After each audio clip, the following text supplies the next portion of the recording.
I brought my notes up here only because there are some direct quotes that I want to give to you guys that were written by newspaper reporters, and they wrote it so well I didn't want to mess it up, so I brought these up here with me. I can't help but think that I've got the fun part of the presentations this evening. The next two presenters, including myself, we really want to prepare you for what you're about to see when we walk over to Grant Hall and we walk over to the tennis courts. What I'd like to focus on is what it was like to be a spectator. And as I was thinking about how to present the material, it kind of came down to I could actually group the individuals and the experiences of the spectators as those who really wanted to be there and those who really didn't want to be there. And aside from the prisoners and the defendants, there was actually some other folks who were there out of an obligation. They had to be there, and it wasn't so pleasant for them. So who got to go to the trial? As I look out at the crowd, I think we have about 100 people here. We've got distinguished military personnel, we've got historians, we've got writers, and we've got family members of those individuals. And that's pretty much a good indication of who was invited to go to the trial. You had politicians, you had military personnel, you had people connected with the government, and all of those individuals were absolutely thrilled to be a part of the trial. If you can imagine, they had already been through the tragedy that was the assassination. They had gone through the funeral for President Lincoln. They had a lot of sadness. So when the trial came about, it was a wonderful opportunity to kind of see justice do its job and to see those who were accused of helping John Wilkes Booth assassinate President Lincoln get their just due. So there was a tremendous amount of interest in the trial, and quite frankly, I think Leah had mentioned there's about 100 of us in here. The courtroom itself is only the size, slightly larger, of a racquetball court. And not all of us are going to be allowed up in there when we go over there. We're going to have to do 50 at a time, as safety fire codes suggest. But back in 1865, there were upwards of 300 people stuffed into that courtroom. So let's start talking about what it felt like to be a spectator. First of all, it was quite warm, as you can imagine. It was in the spring and summer months, and it was quite uncomfortable. All they could really do, without air conditioning, without ceiling fans, is raise the windows. They had 4 windows over there in the courtroom.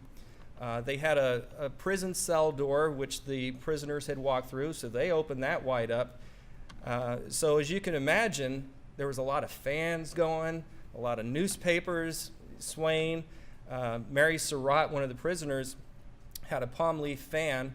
She kind of covered herself up. So it was uncomfortably warm, uncomfortably overcrowded, and back then there was also a nasty habit of spitting tobacco. There was over 20 tobacco spittoons scattered inside of this courtroom. So you can imagine the stench. But regardless of all that, you had spectators showing up like gleeful sightseers, just thrilled to be there. Politicians, as I mentioned before, were mostly made up of radical Republicans who had a vested interest in seeing whether or not Jefferson Davis was the real ringleader of the assassination attempt.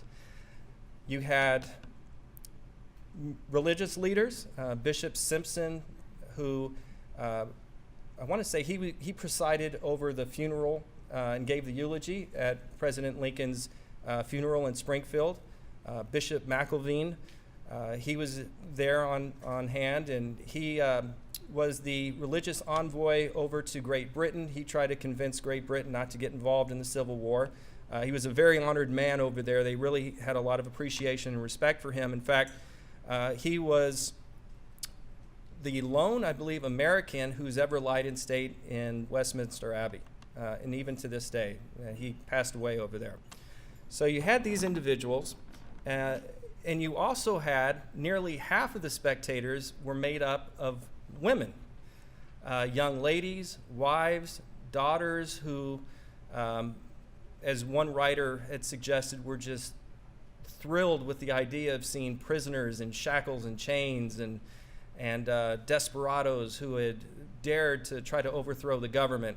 So you had them on hand. You had, as I had mentioned before, government workers. One gentleman, his name was J.D. Blakesley. He brought his autograph book. He wanted to make sure. He knew he was going to see some famous people in the crowd. And actually, he took his autograph book, gave it to the commission members, and all of them signed it. He also got General Grant's autograph, as well as Boston Corbett, the man who shot John Wilkes Booth. So he was thrilled. He wanted to be there. You had ladies bringing their retractable eyeglasses to get a better view of the conspirators, and really that was probably the biggest attraction and reason for them to want to be there, those who weren't the radical Republicans. So moving on from there, so what else was it like to be a spectator? Well, quite frankly, at the beginning of the trial, as Mike had mentioned, there was this whole other pseudo case against the Confederate government. And quite frankly, that bored most of the spectators. And part of the reason that it was boring is that it had nothing to do with the prisoners. So what you had was a lot of people probably looking at their watches, wondering what the heck is going on? When are we going to get to the good stuff?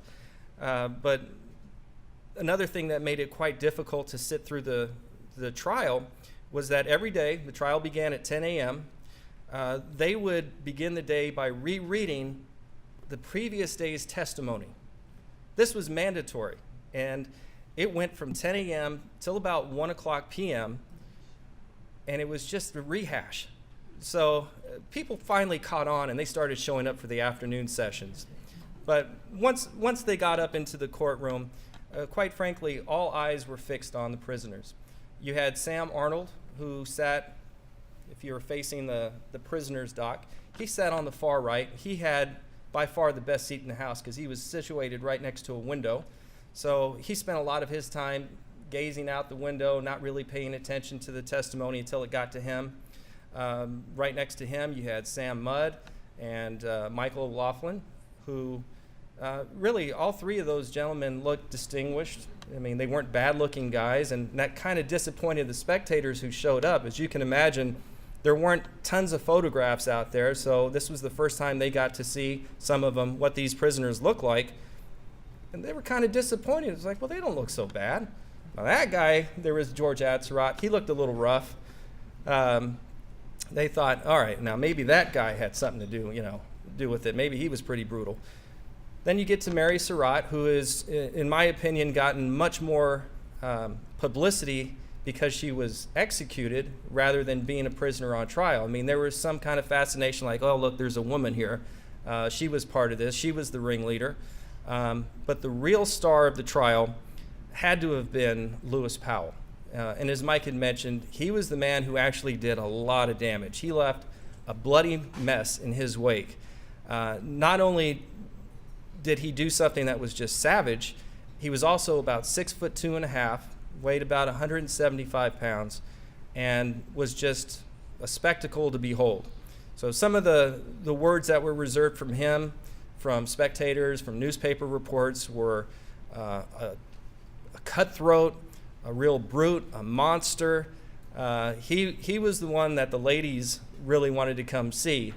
He was the one that stood out. And while most of the conspirators sat in the prisoner's dock kind of dejected and sad, he showed no sadness whatsoever. He stood up tall, kind of leaned his head back against the wall, and as the crowd came in and stared at him, he stared right back.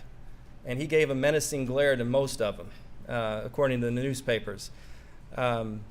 So that's what it was like, for the most part, to be a spectator who wanted to be there.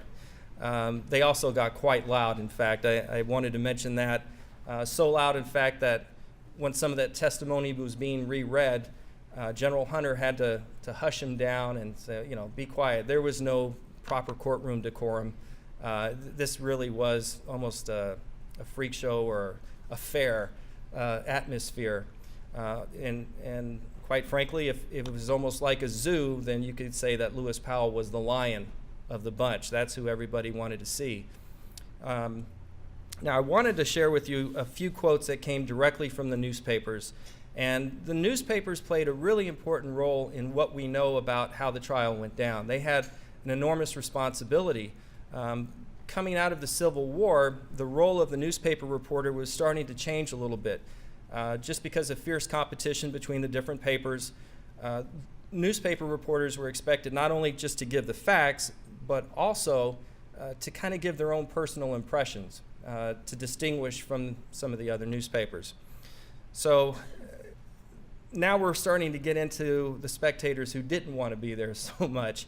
And I think I would count the newspaper reporters as some of those spectators who didn't want to be there. It was, as I mentioned, how hot it was, how uncomfortable it was.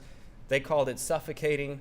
But when lunch came around, that was also a problem. And so I wanted to read one newspaper's reporter's feelings about the lunch situation. At 2 p.m., the court returned from its lunchroom, well fortified for the further labors of the day. The newspapermen who lunch on the smell of the court's dinner came to their work again with rather hungry faces. Why can't somebody start an eating stand at the penitentiary building for the use of the reporters and others during these trials? The isolation of a set of men who, for no other crime than being connected with a daily paper, are held back 8 or 10 hours a day, a mile from an oyster or a cocktail. It's terrible to think of. So this is something they would interject before they introduced the testimony for the day. It's just kind of a, by the way, There was another quote, and the newspaper reporter had noticed how many of the spectators were coming in and trying to chisel away a souvenir or grab a piece of something as a reminder of being there, as one of those gleeful sightseers. So this gentleman from the Washington Evening Star wrote, "The relic hunters, as well as the artists for the pictorial papers, have found their way to the courtroom. And in default of any more available objects to carry away, they, on Saturday, appropriated some of the spools of the courtroom red tape, which was quickly divided into short lengths and distributed pro rata. The chairs, tables, etc., also begin to suffer some, and it's probable that unless an Argus-eyed watch is kept upon the furniture, the court will see it diminish visibly each day and vanish altogether by the close of the trial. From the eager glances bestowed by some of the lady visitors upon the hair of the prisoners, it is evident that they have a hankering for relics in that quarter, and as there is a rush each day to the prisoners' dock, as they come out and go in, it would not at any time surprise us to see some enterprising lady, curiosity hunter, clipping away at the head of Payne, Harold, or some other of the long-haired prisoners as they pass." Another observation by one of the reporters was about the lady spectators who came in.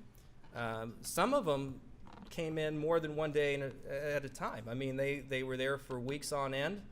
And as we all know, it was so hot, really hot, that some of the reporters started to think, if one of the ladies didn't show up, she might have died. I really wonder. So let me read you this part. "The prisoners survive, and so do some of the fair ladies who have been constant in their attendance to them. Some of the ladies who have always been present before today are missing, and our reporter is led to the conclusion that their zeal in the study of criminal jurisprudence has cost them their lives. While reflecting upon the sad fate of those already dead, one contemplates with particular sadness of feeling the galaxy of lovely ones present today, with their beautiful eyes fixed upon the most villainous atmosphere that ever pervaded a courtroom." Now, some of the other things that the newspaper reporters reported on were rumors that were circulating within the room. One of the rumors was that before it was known that Lewis Payne's real name was Lewis Powell, one of the rumors circulated was that he was the illegitimate son of Jefferson Davis. Another rumor circulated that if Lewis Powell was to be found guilty and sentenced to death, that Secretary of State William Seward would interject on his behalf and asked for clemency or a pardon because it wouldn't be right if the man's murderer actually, that he would outlive his own murderer. But that never obviously came to fruition.